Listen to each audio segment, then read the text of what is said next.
Hello viewers, welcome to my YouTube channel. আজকে আমি তোমাদের জন্য ক্লাস 12-এর আরেকটা লেসন নিয়ে চলে এসেছি। আজকে আমি অন কিলিংয়ের ট্রিটার সেকেন্ড পার্টের এসএকিউটা করাবো। ফার্স্ট পার্ট এসএকিউ করিয়ে দিয়েছি, যারা দেখোনি তাদের জন্য লিঙ্কটা ডেসক্রিপশন বক্সে দিয়ে দেবো। আর অন কিলিংয়ের ট্রি থেকে এমসিকিউ আর টেক্সট দুটোই করানো আছে, সেটারও লিঙ্ক তোমরা ডেসক্রিপশন বক্সে পেয়ে যাবে। তোমরা চ্যানেলটাকে অবশ্যই ফলো করতে থাকো, আর ভিডিওগুলো ভালো লাগলে বন্ধুদের মধ্যে কিন্তু অবশ্যই শেয়ার করো। দেখো, আজকে আমি অন কিলিংয়ের ট্রির মোস্ট ইম্পর্টেন্ট কিছু এসএকিউটা করাবো, পার্ট 2। প্রথম প্রশ্ন রয়েছে, what is the theme of the poem on killing a tree? On killing a tree কবিতার থিম কী ছিল? The theme of the poem is the cruelty and harm that human beings do to the environment. তাহলে এই কবিতার theme হচ্ছে যে প্রকৃতিতে মানুষ যে ক্ষতি করে, প্রকৃতিকে যেভাবে ধ্বংস করে, সেটাই হচ্ছে এই কবিতার থিম। পরের প্রশ্ন, how does the tree grown up? কীভাবে একটা গাছ বেড়ে ওঠে? The poem on killing a tree, the tree has grown up slowly by sucking air, water and light from the earth. বাতাস, তারপরে হচ্ছে তোমার সূর্যের আলো এবং জল সংগ্রহ করেই একটা গাছ বেড়ে ওঠে। What kind of action killing of a tree considered? তাহলে একটা গাছকে মেরে ফেলা কী ধরনের কাজ বলা হয়েছে? The act of killing a tree is considered to be a very cruel and heartless act. তাহলে গাছকে মেরে ফেলা হচ্ছে খুবই ক্রুয়েল, খুব নিষ্ঠুর এবং হৃদয়হীনতার একটা কাজ। No, the root is to be pulled out. What does no signify here? No বলতে এখানে কী সিগনিফাই করা হচ্ছে? In this line from on killing a tree, the word no denies all former possibilities of killing a tree by hacking and chopping. তাহলে hacking and চপিংয়ের দ্বারা যে গাছকে মারা যাবে না, সেই সমস্ত পসিবিলিটিটাকে নো দ্বারা ডিনাই করা হচ্ছে, অস্বীকার করা হচ্ছে। পরের প্রশ্ন, what are the different steps taken to kill a tree? একটা গাছকে মেরে ফেলার জন্য কী কী স্টেপ নেওয়া হয়? দেখো, the different steps taken to kill a tree আর uprooting, scorching, choking, browning, hardening, twisting and withering. তাহলে এই স্টেপগুলো ফলো করে হয় একটা গাছকে মেরে ফেলার জন্য।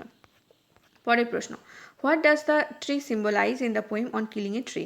অন কিলিং এ ট্রি কবিতায় গাছ কিসের সিম্বল, কিসের প্রতীক? তাহলে in the poem on killing a tree, the tree symbolizes mother nature বা প্রকৃতির যে প্রতীক হিসাবে একটা গাছকে ব্যবহার করা হয়েছে।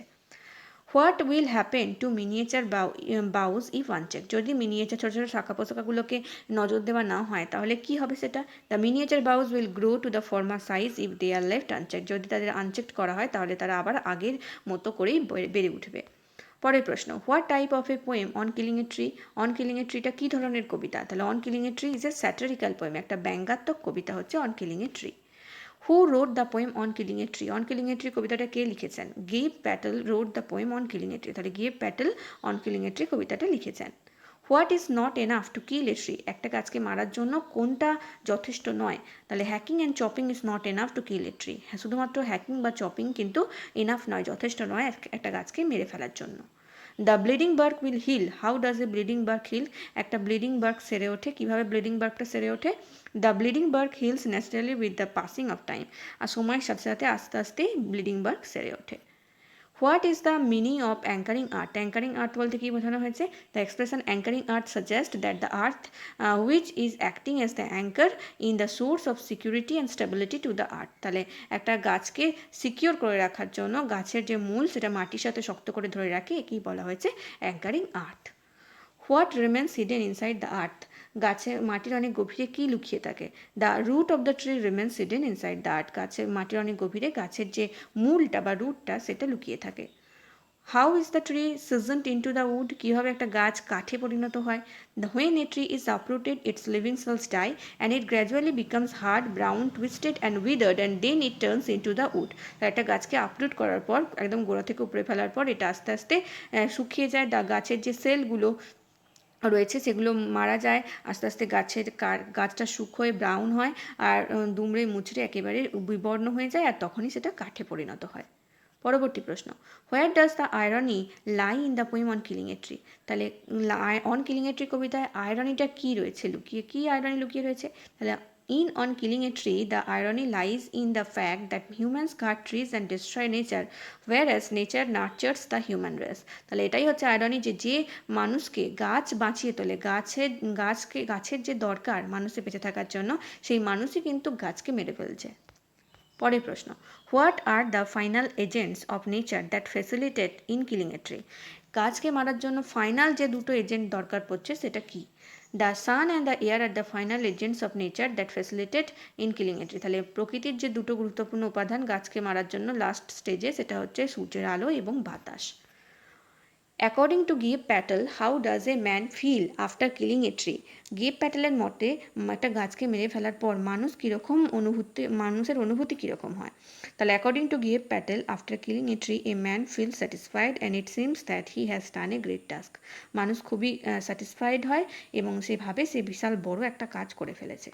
পরের প্রশ্ন, what kind of task is to kill a tree? একটা গাছকে মেরে ফেলা কী ধরনের কাজ? তাহলে to kill a tree is a laborious task. একটা গাছকে মেরে ফেলা কিন্তু খুবই একটা লেবারাস, খুব পরিশ্রমের একটা কাজ। পরের প্রশ্ন, what will happen to the bleeding bark if it is left undisturbed? যদি ব্লিডিং বার্ককে আনডিস্টার্ব, কোনো বিরক্ত করা না হয়, তাহলে কি হবে?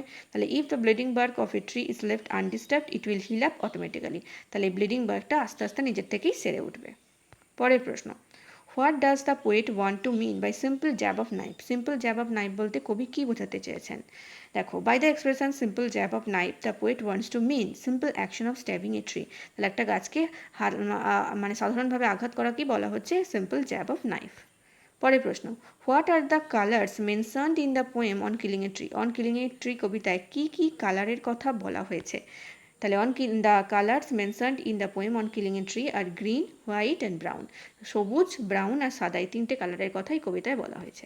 পরবর্তী প্রশ্ন, what term does Gieve Patel employ to highlight the suffering of the tree? তাহলে গাছের যে সাফারিংটা, গাছের যে কষ্ট হচ্ছে, সেটা হাইলাইট করার জন্য কবি কী ব্যবহার করেছেন? দেখো, Gieve Patel uses the term bleeding to highlight the suffering of the tree. Bleeding টার্মটা ইউজ করেছেন গাছের যে কষ্টটাকে, সেটাকে হাইলাইট করার জন্য। পরবর্তী প্রশ্ন, when will the strength of the tree be exposed? কখন গাছের শক্তিটা এক্সপোজ হয়ে যায়, সবার সামনে চলে আসে? দেখো, the strength of the tree will be exposed at the time of its being roped, tied and pulled out entirely.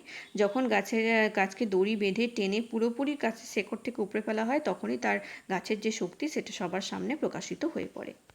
Next question, what is done ultimately? শেষমেশ কী করা হচ্ছে? তাহলে killing of a tree is done ultimately. শেষমেশ একটা গাছকে মেরে ফেলা হচ্ছে। Next question, how much time does it take to kill a tree? একটা গাছকে মেরে ফেলার জন্য কতটা সময় লাগে? তাহলে it takes much time to kill a tree. একটা গাছকে মেরে ফেলার জন্য অনেকটা সময় লাগে।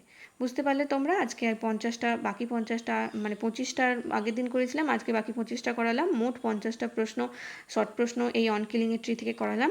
তোমরা দেখে নিও, আর ভিডিওগুলো ভালো লাগলে অবশ্যই চ্যানেলটাকে সাবস্ক্রাইব করে বেল আইকনটা প্রেস করে দিও, আর ভিডিওগুলো বন্ধুদের মধ্যে শেয়ার করো। Thank you.